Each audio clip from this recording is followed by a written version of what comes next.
بسم الله الرحمن الرحيم. إن الحمد لله نحمده ونستعينه ونستغفره ونعوذ بالله من شرور أنفسنا وسيئات أعمالنا. من يهده الله فلا مضل له ومن يضلل فلا هادي له.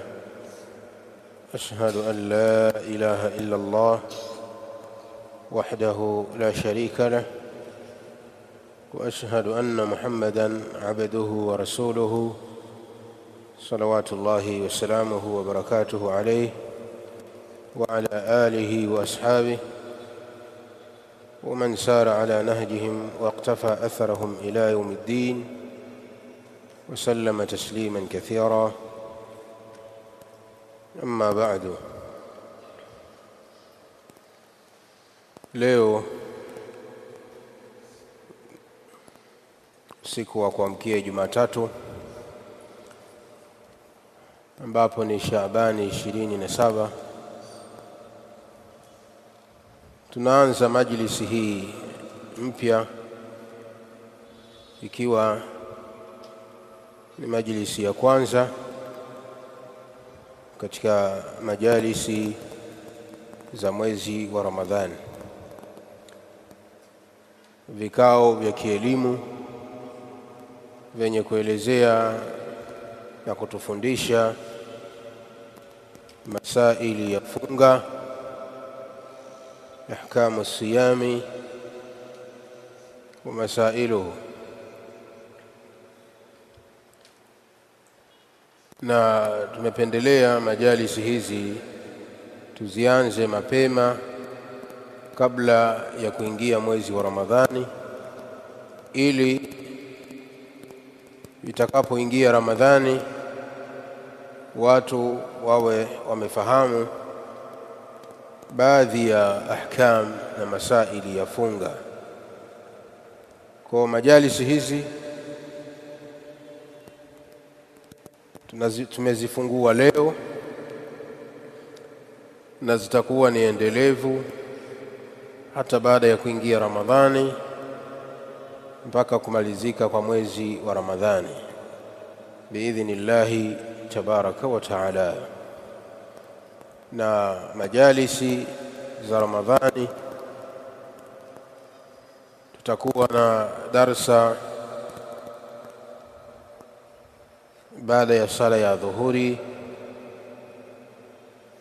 tutakuwa na darsa baada al-asri, tutakuwa na darsa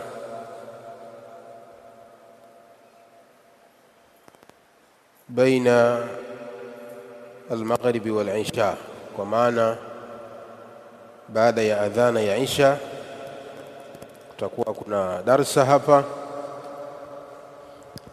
ambazo darsa zote hizo zinafungamana na masaili ya funga, zinafungamana na ahkamu siyam na tutakuja kutoa ratiba kamili insha Allah taala siku ya Jumanne. Na risala ambayo nimependelea kuanza nayo ni risala hii ya Sheikh Muhammad ibn Salih al-Uthaymin rahimahullahu ta'ala, fusulun fi siyami wat-tarawih waz-zakah. Risala hii inaelezea vifungu katika funga na tarawih na zaka. Risala hii imekusanya sehemu tatu kuu. Fasli ya kwanza fi siyami, kadhalika fasli ya pili katika tarawih, fasli ya tatu katika zaka.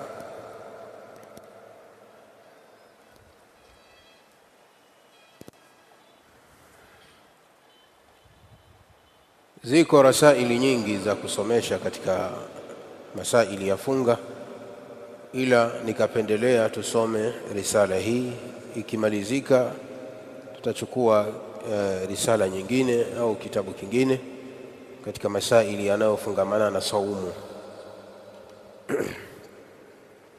Nimependelea tusomeshane risala hii kwa sababu nyingi, ikiwemo wepesi wake.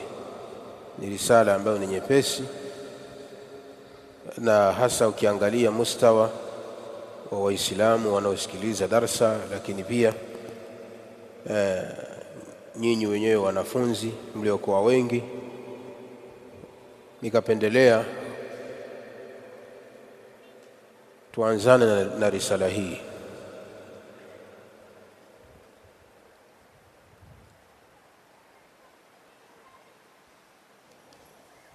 Na tunaanza moja kwa moja katika mukaddima na utangulizi wa risala hii ya Imam rahimahullahu ta'ala. قال رحمه الله: بسم الله الرحمن الرحيم. الحمد لله نحمده ونستعينه ونستغفره ونتوب إليه، ونعوذ بالله من شرور أنفسنا ومن سيئات أعمالنا. من يهده الله فلا مضل له، ومن يضلل فلا هادي له. وأشهد أن لا إله إلا الله وحده لا شريك له، وأشهد أن محمدًا عبده ورسوله صلى الله عليه وسلم، وعلى آله وأصحابه ومن تبعهم بإحسان إلى يوم الدين، وسلم تسليما أو وسلم تسليما. أما بعد، ama baada ya utangulizi huo, fa innahu bimunasabati hululi shahri ramadana almubaraka. Amma ba'du, hili neno tulisema lina kazi gani? Naam.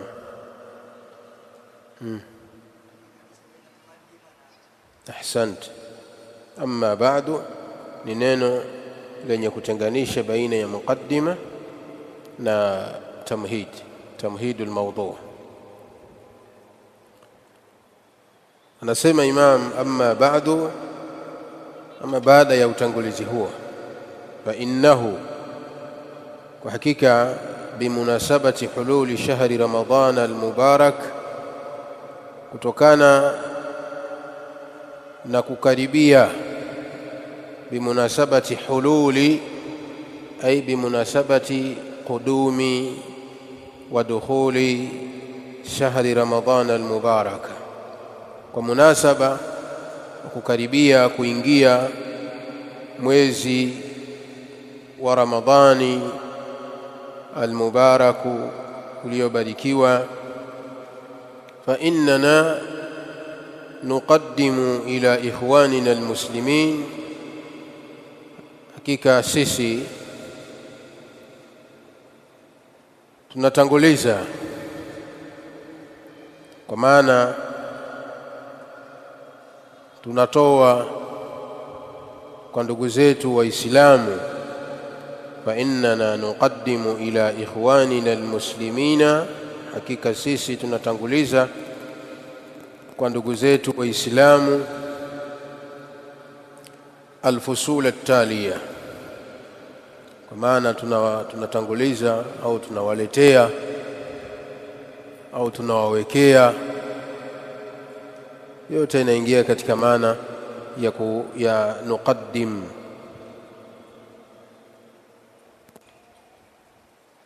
Tunatanguliza na kuwawekea ndugu zetu Waislamu alfusula at-taliyata, vifungu vifuatavyo. sailina Allah ta'ala, tukiwa ni wenye kumuomba Allah mtukufu, an yaj'ala amalana, aifanye kazi yetu hii, khalisan lillahi, iwe tumeifanya kwa ajili yake Allah tabaraka wa taala, muwafiqan li shari'atihi, na aijalie kazi yetu hii iwe ni yenye kuwafikiana na sheria yake. Muwafiqan, iwe ni yenye kuwafikiana li shari'atihi, na sheria yake Allah tabaraka wa taala, kwa maana muwafiqan li sunnati nabiyhi sallallahu alayhi wasallam. Na tumuomba Allah aijalie amali yetu hii iwe ni yenye kuwafikiana na sunna ya mtume wake Muhammad sallallahu alayhi wasallam, nafi'an li khalqihi, kadhalika Allah aijalie kazi yetu hii iwe ni yenye kuwanufaisha viumbe wake, nafi'an li khalqihi, iwe ni yenye kuwanufaisha viumbe wake Allah tabaraka wa taala. Innahu jawadun karim, kwani yeye Allah tabaraka wa taala ni mwingi wa ukarimu. Innahu jawadun karim, kwani yeye Allah subhanahu wa taala ni mwingi wa ukarimu. Jawad na al-karim yote yana maana ya ukarimu na utoaji, lakini kuna tofauti. Wanasema jawadun huwa alladhi yu'ti bila mas'ala. Jawadun ni yule ambaye anayetoa hata asipoombwa. Jawadun huwa alladhi yu'ti bila mas'alatin, ni yule anayetoa pasina kuombwa, yani hata kama hujamuomba anakupa. Hii ndio sifa ya jawadun, na hizi ni katika sifa za Allah tabaraka wa taala na majina yake. Jawadun ay alladhi yu'ti bila mas'ala, karim alladhi yu'ti an mas'alati. Na karim, mkarim maana yake ni yule anayetoa baada ya kuomba. Sasa ni mwingi wa ukarimu, kwa maana ni mwingi wa kutoa, kuwapa waja wake kwa kuombwa.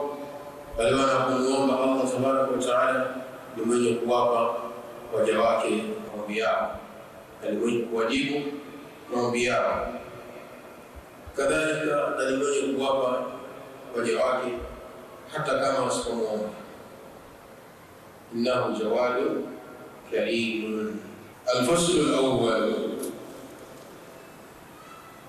faslu ya kwanza, kifungu cha kwanza au sehemu ya kwanza au sura ya kwanza. Hapa Sheikh anabainisha yale ambayo amekusudia kutufundisha katika risala hii. Ameweka fusulu 8, ameweka fusulu 8, vifungu 8 au sehemu 8 au sura 8. Al-faslu al-awwal, sehemu ya kwanza au kifungu cha kwanza, fi hukmi siyam, tunatufundisha hukumu ya funga. Fasli ya kwanza inaelezea hukumu ya funga. Al-faslu athani, fasli ya pili, fi hikamihi wa fawaidihi. Fasli ya pili inaelezea hikma ya funga na faida zake. Fi hikamihi ay hikami as-siyam, hikma ya funga, kwa maana حكمة مشروعيته.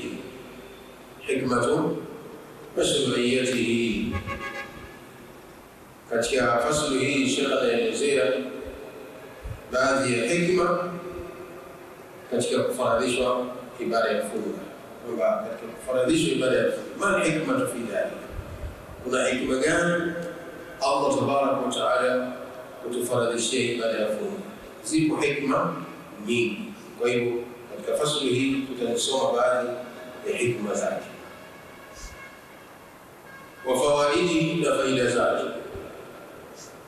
Funga ina faida, kufunga kuna faida nyingi, na hapa Sheikh katika hii fasli atatutajia baadhi ya faida na sio zote, kwa sababu faida za kufunga ni nyingi mno. Sema tu tutasoma baadhi katika risala hii insha Allah taala. Al-fasl ath-thalith, fasl ya tatu, fi hukmi siyami al-marid. Fasli hii au kifungu hiki kinaelezea hukumu ya funga ya mgonjwa, wa musafiri na msafiri. Katika fasli hii ya tatu tutapata kufahamu hukumu ya funga ya mgonjwa, kadhalika na hukumu ya funga ya msafiri. Tayari tunaona aina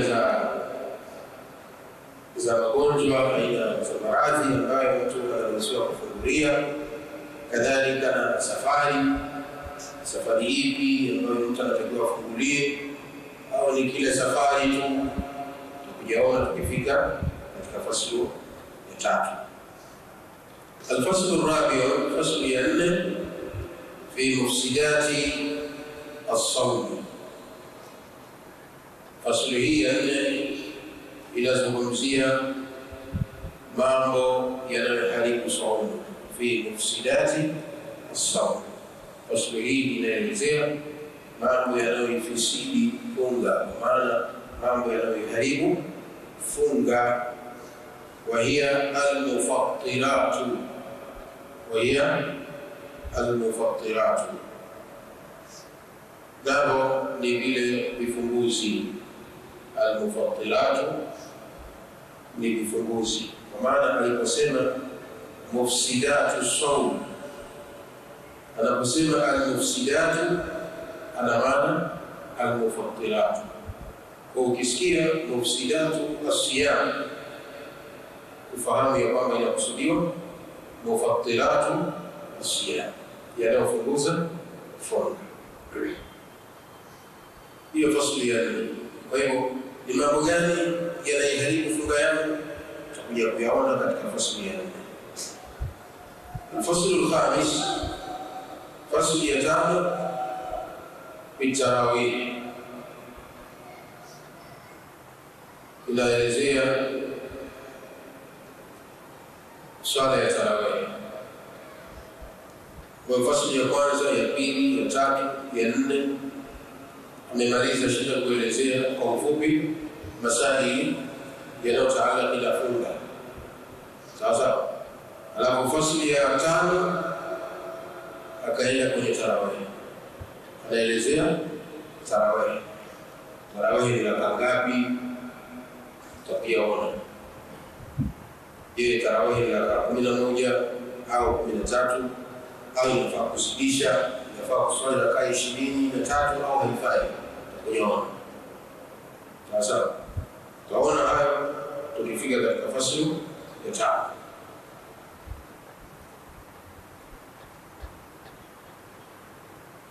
Kama nilivyosema kwamba hii ni risala fupi tayari, sio kwamba imesheheni mambo yote, imefupisha baadhi ya masaili.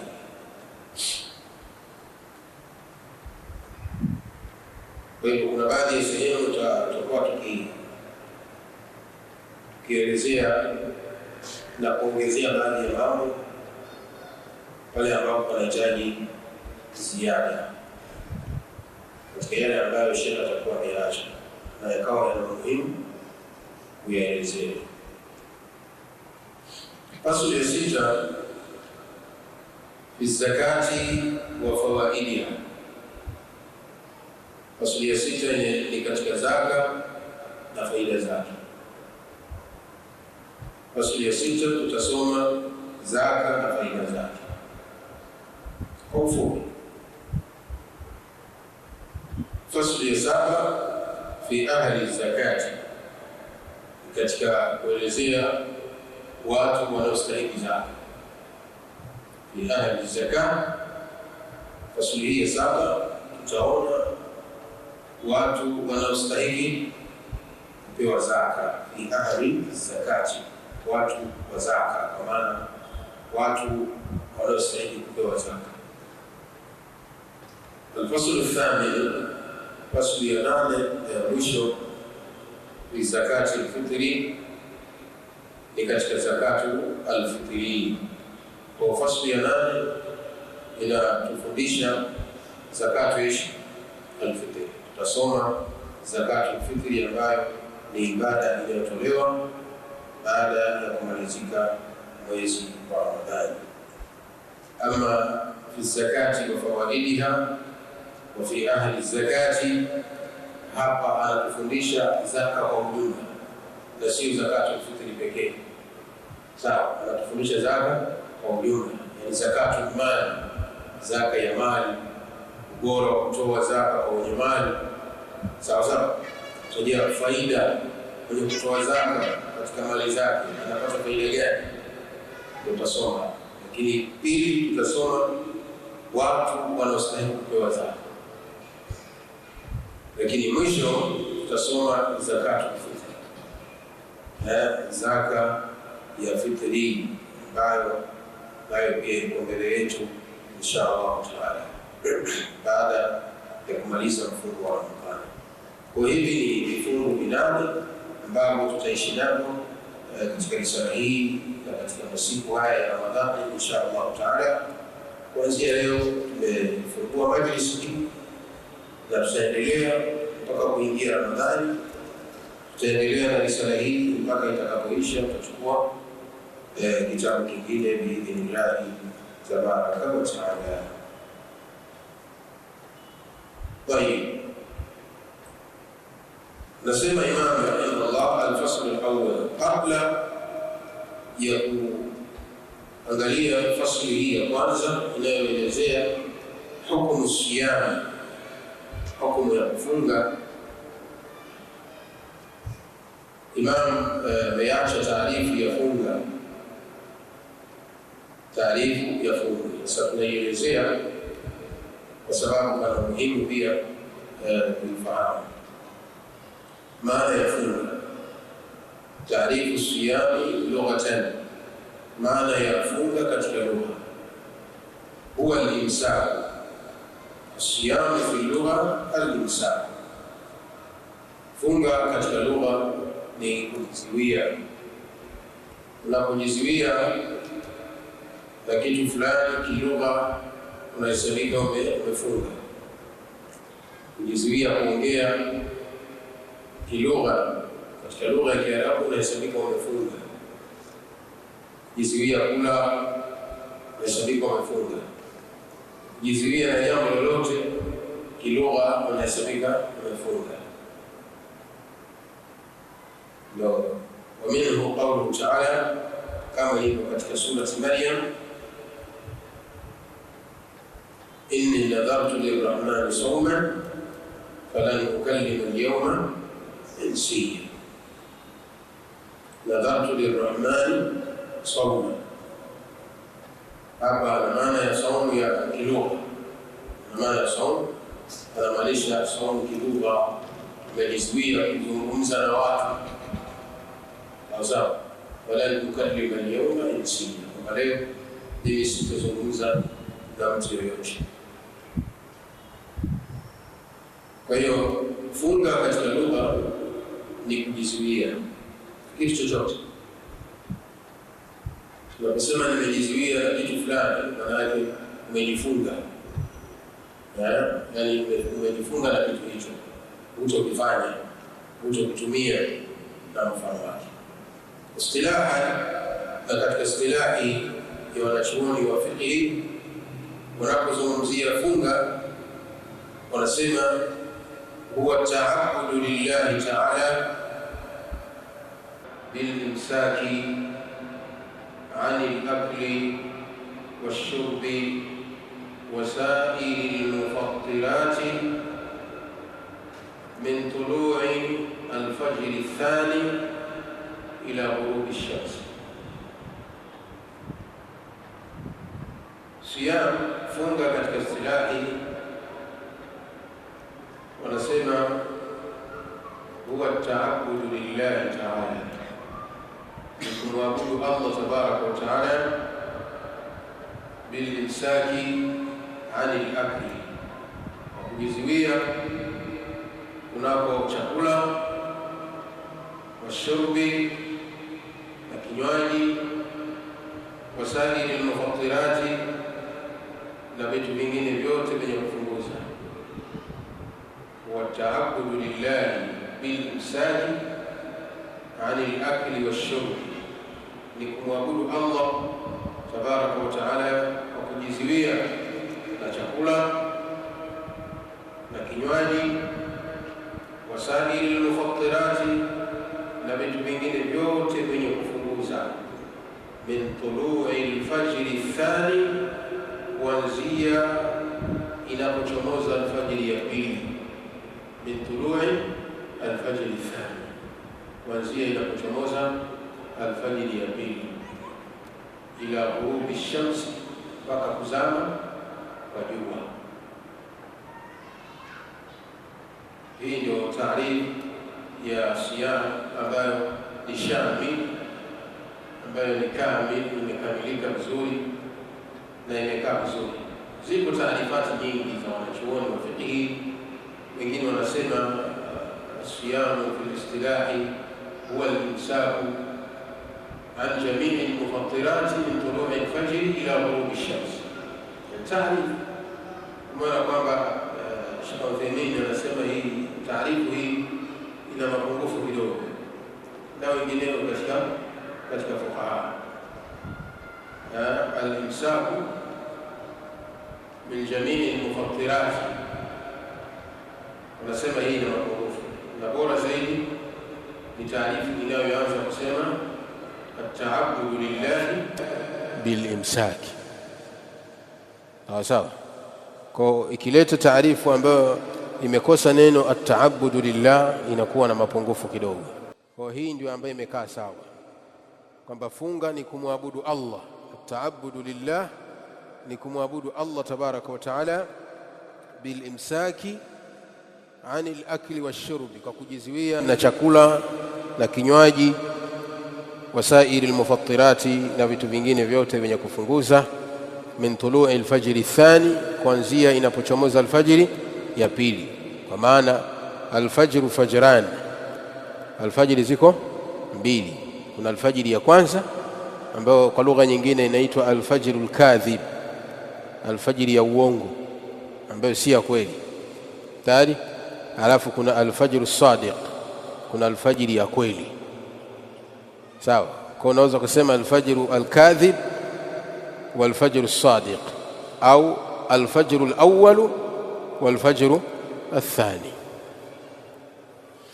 Kwa alfajiri ya pili ndiyo ambayo ibada ya funga inaanza hapo. Ama alfajiri ya kwanza, hii inafaa mtu kula na kunywa. Sawa sawa. Naam. Alfajiri ya pili ndio mtu anaanza kufunga, ambayo ndio alfajiri ya sala. Alfajru athani ndio alfajiri ya nini? Ya sala.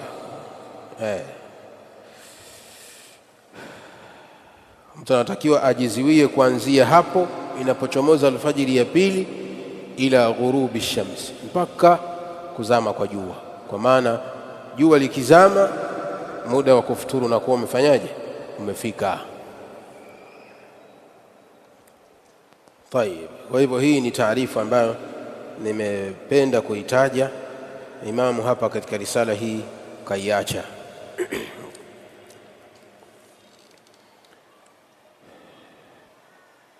الفصل الأول، فصل ya kwanza fi hukm as-siyam, katika hukumu ya funga. Faslu hii inaelezea hukumu ya kufunga.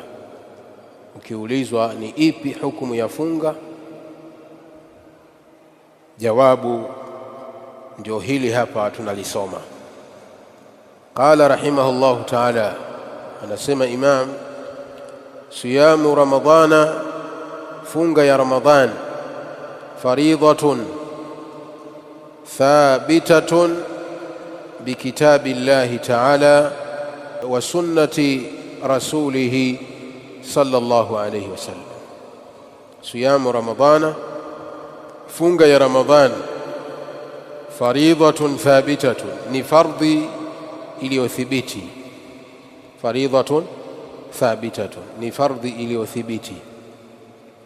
Kwa maana funga ya Ramadhani faridha, ni fardhi. Kwa ukiulizwa nini hukumu ya funga, aljawab fardhun, kwamba kufunga ni fardh, au wajibun, kufunga ni wajib. Kwa sababu unaposema fardhun na wajib bimaana wahid, ina maana moja ala sahih, kwa kauli iliyo sahihi ambayo ndio kauli ya jumhurul ulama, kwamba hakuna tofauti baina ya wajib na fardh. Kwa anasema funga ya Ramadhani ni fardhi thabitatun, iliyothibiti bikitabillahi ta'ala, kwa kitabu cha Allah mtukufu, wa sunnati rasulihi, na sunna ya mtume wake Muhammadin sallallahu alayhi wasallam, wa ijma'il muslimin, na ijma ya Waislamu, wa ijma'il muslimin, na ijma, makubaliano ya Waislamu, makubaliano ya Waislamu, kwa maana ijma ya Waislamu. Na wanaposema ijma ya Waislamu wanakusudia ijma'ul ulama, makubaliano ya maulama, na sio Waislamu mimi na wewe, sawa?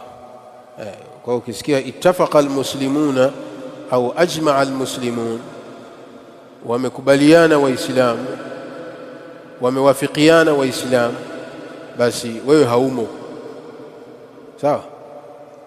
Hapa wanakusudiwa alulama, wanachuoni.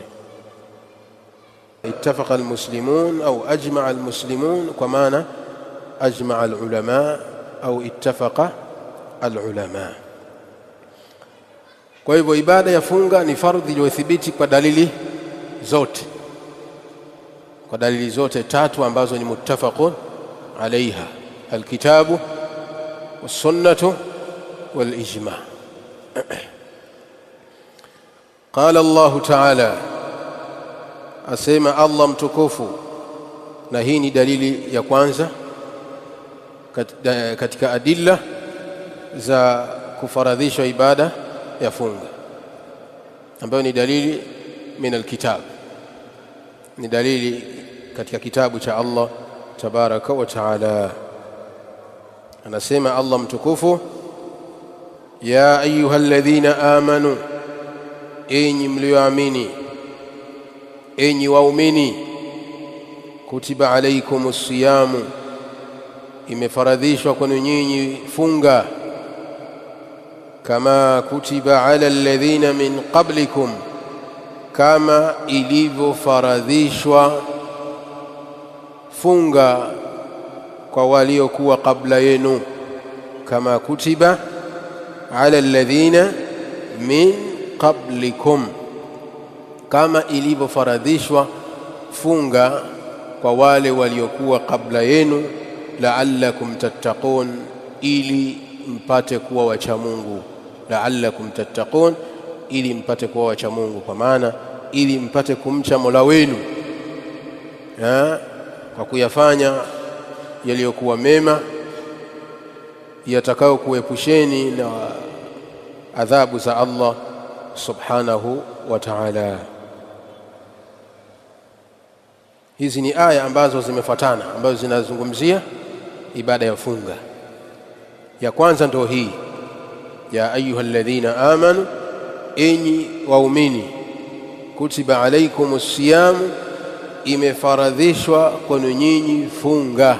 Kutiba, imefaradhishwa, ay furidha alaykum as-siyam, imefaradhishwa. Nani aliyefaradhisha ya Sheikh? Nani aliyefaradhisha ibada ya funga kwetu sisi? Allah. Ahsant, intabih. Allah tabaraka wa taala huwa alladhi farada lana siyama Ramadan. Allah subhanahu wa ta'ala ndiye aliyetufaradhishia sisi kufunga saumu ya Ramadhani. Kama kutiba ala alladhina min qablikum, kama ilivyofaradhishwa kwa waliokuwa kabla yenu. Kama kutiba ala alladhina min qablikum, kama ilivyofaradhishwa. Wanasema alkafu litashbih, kama yani inafananizwa kufaradhishwa saumu kwetu sisi kama vile walivyofaradhishiwa watu waliokuwa kabla yetu, min alyahudi wa ghairihim, katika mayahudi na wengineo. Sawa? Kinachofananishwa hapa ni nini? Kinachofananishwa hapa ni almafrudhu bilmafrudhi, au kinachofananishwa hapa ni alfardhu bilfardhi. Tashbihu alfardhi bilfardhi, na sio tashbihi ya almafrudhu bilmafrudhi. Kinachofananishwa hapa ni fardhi kwa fardhi, kwamba Allah tabarak wa taala farada lana siyama Ramadhan, ametufaradhishia sisi kufunga mwezi wa Ramadhani kama vile ambavyo alivyowafaradhishia waliokuwa kabla yetu. Sawa? Kwa maana watu waliokuwa kabla yetu pia waliwekewa ibada ya saumu ya fardhi, waliwekewa ibada ya saumu ya fardhi kama tulivyofaradhishiwa sisi, lakini fardhi ya funga waliowekewa wao sio kama fardhi yetu tuliowekewa sisi. Sawa sawa, ni tofauti, lakini zote ni fardhi. Walifaradhishiwa kufunga na sisi pia tumefanyaje? Tumefaradhishiwa kufunga. Sisi tumefaradhishiwa kufunga mwezi mzima wa Ramadhani, sawa sawa, na wao wakafaradhishiwa kufunga kwa mfumo mwingine, lakini ikiwa ni fardhi, ikiwa ni fardhi. Kama kutiba ala alladhina min qablikum la'allakum tattaqun, ili mpate kumcha Mola wenu, ili mpate kuwa wacha Mungu. Na hizi ni katika hikma za kufaradhishwa ibada ya funga, ili tupate kuwa wacha Mungu. Tutakujaona huko mbeleni insha Allah taala katika hikma za funga. Ayaman ma'dudatin, Allah tabarak wa taala ametufaradhishia sisi kufunga ayaman ma'dudatin, masiku machache yenye idadi inayohesabika. Ayaman ma'dudatin, masiku machache yanayohesabika idadi yake. Ayaman ma'dudatin ay sumu ayaman ma'dudatin. sawa, taqdiru al-kalam sumu ayaman ma'dudatin. Allah tabaraka wa taala amekufaradhishieni nyinyi mfunge masiku yenye idadi, masiku machache yenye idadi inayohesabika, ambayo ni masiku ya mwezi mmoja, masiku ya mwezi mmoja, imma 29 au 30. Ndio maana Allah tabaraka wa taala akayaita kuwa ni ayaman ma'dudatin. Faman kana minkum maridan, basi atakayekuwa miongoni mwenu ni mgonjwa. Faman kana minkum maridan, basi atakayekuwa miongoni mwenu ni mgonjwa, yani yashuku ma'ahu siyam, atakayekuwa miongoni mwenu ni mgonjwa ikawa hawezi kufunga kwa sababu ya maradhi, au ala safarin, au akawa ni msafiri, anaruhusiwa kufungulia. Anaruhusiwa kufungulia kwa maana mgonjwa au msafiri akiwa hawezi kufunga kwa sababu ya maradhi yake au kwa sababu ya safari, yashuku maahu as-siyam, anaruhusiwa kisheria kufungulia. Fa'iddatun min ayamin ukhar, na kisha fungulia wajibu wake inamlazimu alipe zile siku alizofungulia. Fa'iddatun min ayamin ukhar,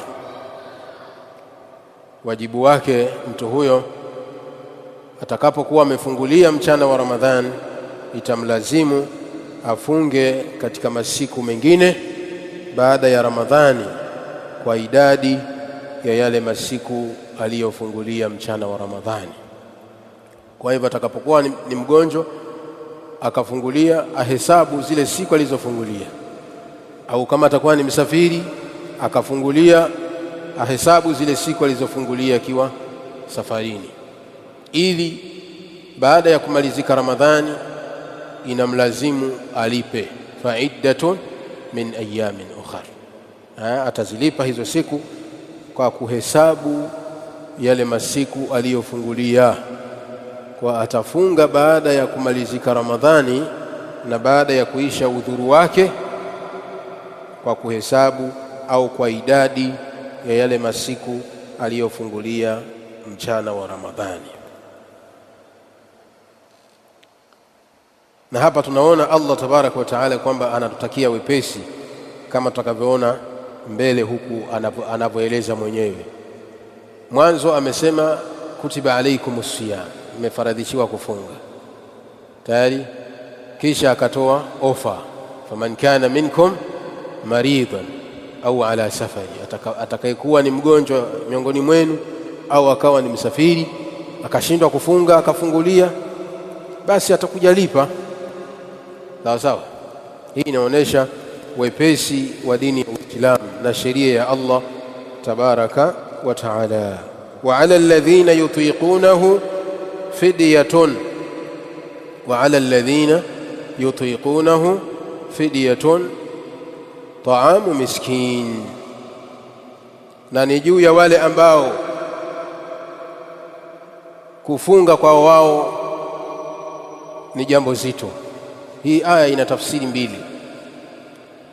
Tafsiri ya kwanza, wa ala alladhina yutiqunahu, na ni juu ya wale ambao hawawezi kufunga, kwa maana funga kwa wao ni nzito. Funga kwa wao ni nzito, inawaelemea. Yutiqunahu kwa maana inawaelemea, hawawezi kutahammal mashaqqa ya funga, kama vile wagonjwa ambao hawatarajiwi kupona, au wazee, watu wazima ambao umri umeenda sana, hawawezi kutahammali kukaa na njaa kwa muda mrefu. Hii ni tafsiri ya kwanza, wa ala alladhina yutiqunahu fidyatun ta'amu miskin, na ni juu ya wale ambao kufunga kwa wao ni jambo zito. Funga kwa wao ni nzito,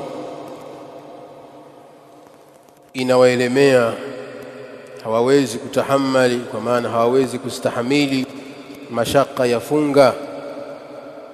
Ni juu yao fidyatun, ni juu yao kutoa fidia.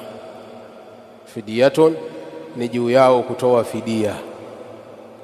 Fidia yenyewe ta'amu miskin, ni kumlisha maskini mmoja kwa kila siku wanapofungulia.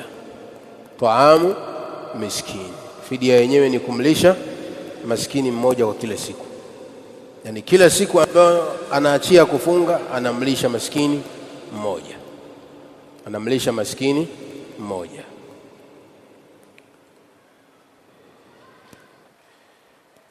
Hiyo ni tafsiri ya kwanza. Tafsiri ya pili, wa ala alladhina yutiqunahu fidyatun ta'amu miskin, na ni juu ya wale wanaoweza kufunga. Wa ala alladhina yutiqunahu ay yastati'una as-siyama ramadana, na ni juu ya wale ambao wanaoweza kufunga Ramadhani. Fidyatun, watoe fidia.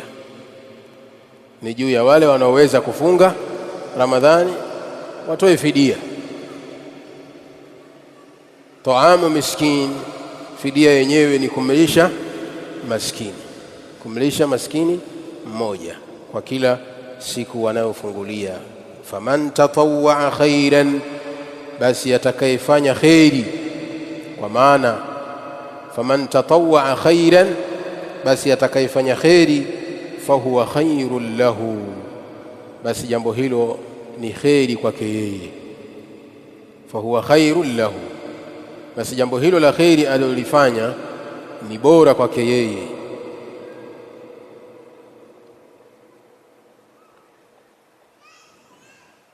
Wa an tasumu khairul lakum, wa an tasumu, na kufunga kwenu, khairul lakum, ni bora kwenu nyinyi. In kuntum ta'lamun, ikiwa mnafahamu. In kuntum ta'lamun, ikiwa mnajua fadhila zinazopatikana katika kufunga. In kuntum ta'lamun ay in kuntum ta'lamuna fadaila as-siyam, ikiwa mnafahamu fadhila, ubora na utukufu wa ibada ya kufunga. Basi kama mnafahamu ubora wa kufunga, basi kufunga kwenu ni bora. Wa antasumu khairul lakum ay siyamakum khairul lakum min alfidyati bil it'am, kufunga kwenu ni bora kuliko kutoa fidia. Kufunga kwenu ni bora kuliko kutoa fidia. Tayeb, tumesema wa ala alladhina yutiqunahu fidyatun ta'amu miskin. Aya hii ina tafsiri ngapi? Mbili. Tafsiri ya kwanza, na ni juu ya wale wasioweza kufunga. Sawa, wale ambao funga kwa wao ni nzito, hawawezi kustahamili mashaka ya funga, hawezi kukaa muda mrefu bila kula, kama vile wazee, wagonjwa ambao hawatarajii kupona. Sawa, watoe fidia kumlisha maskini kila siku. Hii tafsiri ya kwanza. Tafsiri ya pili, wa ala alladhina yutiqunahu, na ni juu ya wale wanaoweza. Yutiqunahu ay yastati'una as-siyama, wale ambao wanaweza kufunga pia. Fidyatun, unaruhusiwa kufanyaje? Kutoa fidia, kumlisha maskini kila siku ambao wanakuwa wamefungulia. Hii ni tafsiri ya pili. Tafsiri ya pili kwamba ni juu ya wale na ni juu ya wale wanaoweza kufunga, na ni juu ya wale wanaoweza kufunga Ramadhani watoe fidia. Ina maana kwamba hadha fi awwali al-amri, hii ina maana hukumu hii na sheria hii ilikuwa mwanzo wa kufaradhishwa funga. Mwanzo wa kufaradhishwa funga ndivyo ilivyokuwa hukumu hii fi bidayati mashru'iyati siyami. Fakana, ikawa mwanzoni wa kufaradhishwa funga, man shaa swama, mwenye kutaka anafunga. Sawa sawa, mwanzo wa kufaradhishwa ibada ya funga ilikuwa hivi: man shaa swama, anayetaka anafunga, wa man shaa aftara, na anayetaka anafungulia, wa at'ama, kisha anafanyaje? Analisha. Kwa mwanzoni wa kufaradhishwa ibada hii ya funga ilikuwa na khiari, anayetaka afunge, asiyetaka afungulie, alishe maskini mmoja kila siku ambaye amefanyaje? Ameachia. Ndio hii ndio tafsiri ya kwanza hii. Sawa, kisha hukumu hii ikafutwa, hukumu hii ya kukhiarishwa ikafanyaje? Ikaja kufutwa na aya inayofuata. Sawa sawa. Allah tabaraka wa taala akawa ameifuta hukumu hiyo, wa aujaba as-siyama ba'da dhalika ala kulli balighin aqilin. Baadaye Allah tabaraka wa taala akawajibisha ibada ya funga kwamba ni lazima na sio khiari, akaondosha ile khiari, ikabaki kuwa ni wajibu kufunga kwa kila Muislamu mwenye akili timamu na aliye baligh. Sawa sawa.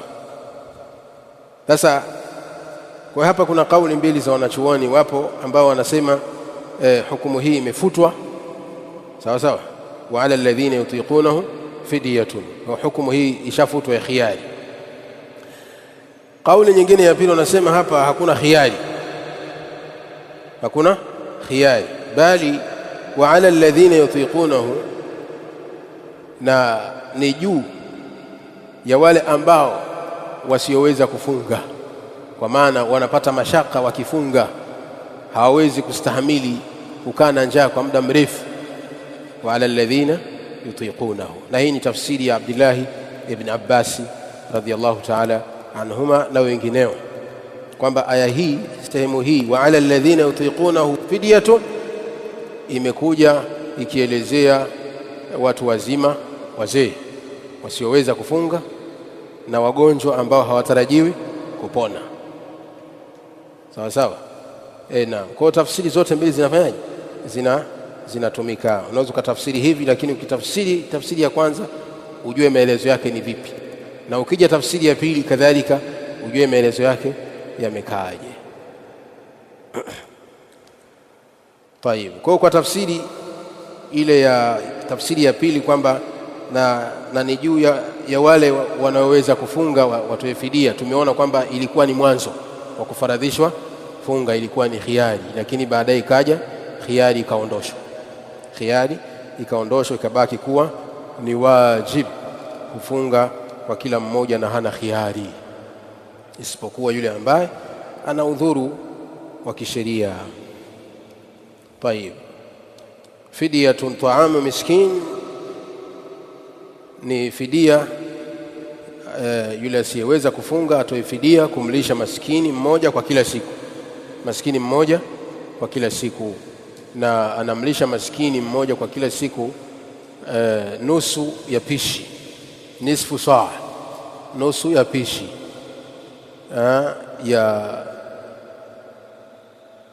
kama ni ngano napewa mudi kibaba, na kama ni chakula kingine mchele na mfano wake natoa nisfu saa, nusu ya pishi, kama kilo moja takriban, kama kilo moja takriban inaweza kufika kilo moja ya mchele, ahamu chakula cha sehemu husika. Sawa sawa. Naam.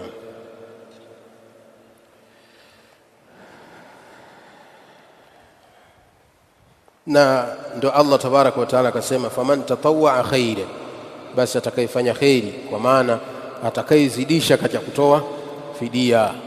Faman tatawwa khairan, basi atakayefanya khairi, kwa maana akazidisha katika kutoa fidia. Umeambiwa kumlisha maskini mmoja nusu ya pishi, sawa? Basi wewe ukaamua kuwalisha maskini wawili, umezidisha tayari. Au ukaamua maskini mmoja ukampa pishi kamili, sawa? Pishi kamili, ukaamua ukampa kilo 2.5 au ukampa kilo 3 za mchele, fahuwa khairul lahu, jambo hilo ni bora kwake. Umeambiwa utoe kilo 1 ukatoa kilo 2, hadha khairul lak. Ndio faman tatawwa khairan fahuwa khairul lahu, atakayefanya khairi, kwa maana katika kutoa fidia. Ameambiwa amlishe maskini mmoja kwa kila siku, yeye akawalisha maskini 2, 3, 4, 5, kwa sababu ana wasa, fahuwa khairul lahu, jambo hilo ni bora kwake yeye. Wa antasumu khairul lakum, na kufunga kwenu ni bora kwenu nyinyi. Hapa ndio tunafahamu kwamba ile hukumu ya kukhiarishwa imefanyaje, imeondoshwa. Wa antasumu khairul lakum, na kufunga kwenu nyinyi ni bora kuliko kutoa fidia kwa kulisha maskini. In kuntum ta'lamun, ikiwa mnafahamu ubora wa kufunga, ikiwa mnafahamu fadhila zinazopatikana katika kufunga. Kisha Allah tabaraka wa taala akasema, shahru ramadhana alladhi unzila fihi alquran, mwezi wa Ramadhani ndio mwezi ambao Allah tabaraka wa taala ameanza kuteremsha ndani yake Qur'ani. Mwezi wa Ramadhani ndio mwezi ambao Allah tabaraka wa taala ameanza kuteremsha ndani yake Qur'ani tukufu katika usiku wa Lailatul Qadr, katika usiku wa Lailatul Qadr. Inna anzalnahu fi Lailatul Qadr, inna anzalnahu fi lailatin mubarakatin.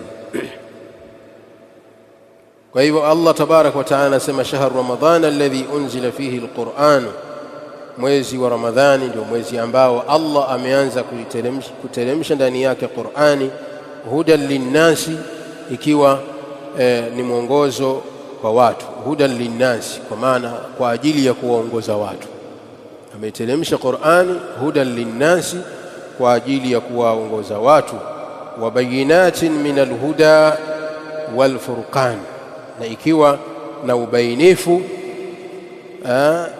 na ubainifu wa kubainisha uongofu, wal furqani, na kutenganisha baina ya haki na batil. Qur'ani katika kazi zake ni mwongozo kwa watu, lakini pia ni yenye kubainisha mambo yote, na ni yenye kubainisha na kutofautisha baina ya haki na batil. Qur'an imekuja kubainisha as-sahih min as-saqim wal halal min al-batil, kadhalika kutenganisha haki na batil. Faman shahida minkum ash-shahra, basi yoyote atakaye ufikia mwezi huo. Faman shahida minkum ash-shahra, basi yoyote atakaye ushuhudia miongoni mwenu mwezi wa Ramadhani. Faman shahida, atakaye ushuhudia maana yake faman hadara shahr ramadhana wa huwa muqimun sahihun, yule ambaye ataidiriki Ramadhani, yule ambaye mwezi wa Ramadhani utafika, wa huwa muqimu, hali ya kuwa yupo, si msafiri, ni mkazi, sahihun, mwenye afya njema, sawa sawa, falyasum, basi afunge. Hii ndio maana faman shahida minkum ash-shahr, atakaye ushuhudia miongoni mwenu mwezi. Kwa shahida haina maana ya kuona pekee hapa, kwa maana kwamba pia faman shahida minkum ash-shahra, atakayeuona miongoni mwenu mwezi inaingia, lakini haina maana ya kuuona pekee kwa macho, bali shahida ina maana ya kuona kwa macho. Shahida ina maana mwezi umeandama, wewe ni mkazi, si msafiri. Shahida ina maana mwezi umeandama, ukiwepo ni mkazi na una afya njema, si mgonjwa, sawa. Falyasum, basi afunge.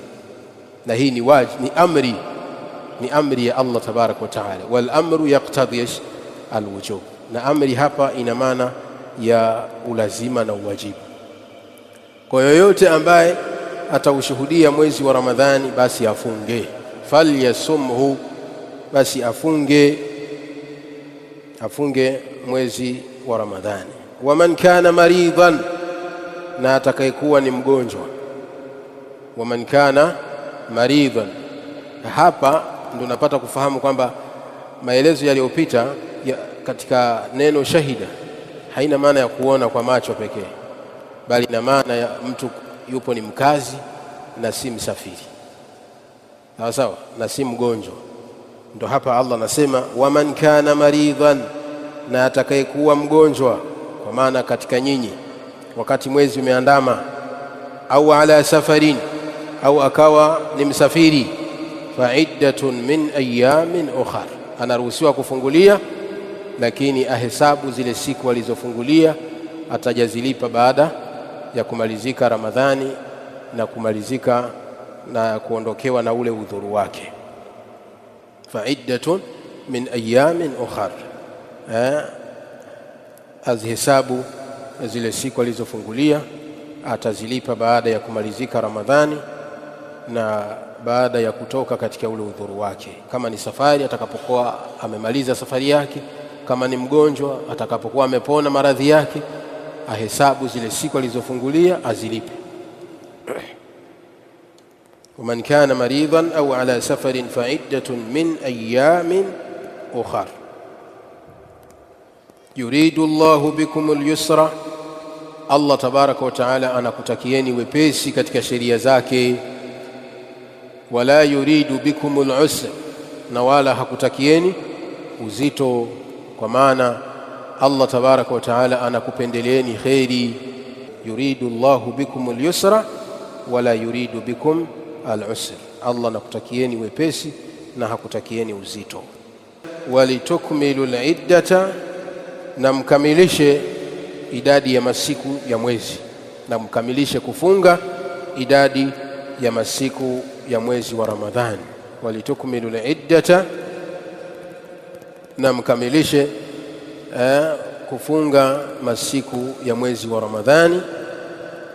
Walitukabbiru Allaha ala ma hadakum, na ili mpate kumtaja Allah, mpate kumtukuza Allah tabaraka wa taala.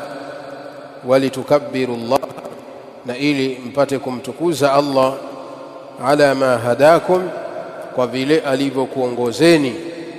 Ala ma hadakum ay ala ma waffaqakum, kwa vile alivyokuwafikishieni Allah tabaraka wa taala. Wa aanakum ala siyami, na akakusaidieni, akakupeni nguvu kutekeleza ibada ya funga na mkaikamilisha.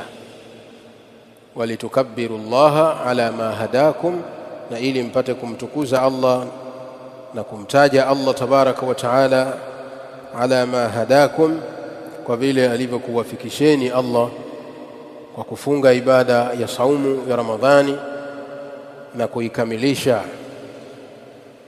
Wala'allakum tashkurun, na ili mpate kumshukuru Allah subhanahu wa ta'ala. La'allakum tashkuruna Allah tabaraka wa ta'ala ala hidayatihi lakum lihadha ad-dini, na ili mpate kumshukuru Allah tabaraka wa ta'ala kwa vile alivyokuongozeni kuifuata dini ya Uislamu. Mwisho Allah tabaraka wa taala katika aya hii amemaliza kutaja kwamba yatakikana Waislamu tunapomaliza mfungo wa Ramadhani tuwe ni wenye kumtaja sana Allah tabaraka wa taala. Walitukmilu al-idda, na mkamilishe kufunga idadi ya masiku ya mwezi wa Ramadhani. Walitukabbiru Allah, na mumtaje Allah tabaraka wa taala kwa wingi, kwa maana baada ya kumalizika mwezi imeandama Shawwali, natakiwa tumtaje Allah, na siku ya Idi natakiwa tumtaje Allah tabaraka wa taala. Ndio maana mwandamo ukiandama unasikia takbira, Allahu akbar, Allahu akbar, Allahu akbar, sawa sawa. Siku ile mwezi umeandama wa Shawwali, takbira nyingi.